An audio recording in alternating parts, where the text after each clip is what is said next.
I'd only asked 3 beers apiece for each of my co-workers. I think a man working outdoors feels more like a man. IMND, the sun had baked the tar on the rooftop until it was scorching by then. My hands were already sore and tired. Reed had a way of getting us these good jobs. Up here, the air was fresher than in the cells. At least for a while, we could escape Shawshank Kestamp. Moldy smell. The others kept their heads down, sweat dripping off their chins, hitting the roof, drying in an instant under the heat. Then I caught the sound of shouting. It was Captain Hadley, yelling at one of his men. His voice carried the heat of pure frustration. Half of the money my brother left me, gone to the tax man. I knew this problem too well.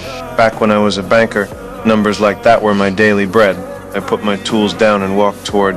Surprise. Hadley spun around, eyes sharp as blades. I asked him if he trusted his wife.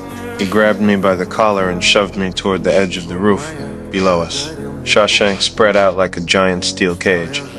The wind rushed into my prison blues, but I stayed calm. With the spousal gift exemption, I told him he won't have to pay a cent. His grip loosened. The suspicion in his eyes slowly turned into something else. Surprise. I laid out the exact steps. The legal clause, the fine print.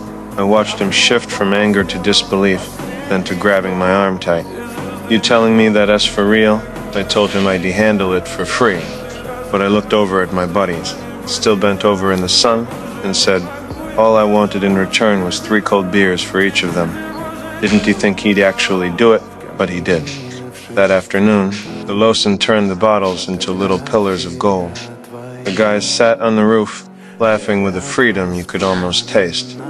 No one mentioned cells, or bars, or sentences. I sat off to the side, watching them soak in that rare moment. The wind carried the scent of barley from the beer. For that short while, we weren't prisoners. We were just men, sharing a drink in the sun. The walls of Shawshank were still there, but I knew there are things those walls can't hold. Those beers weren't charity. They were dignity. They were a glimmer of stolen.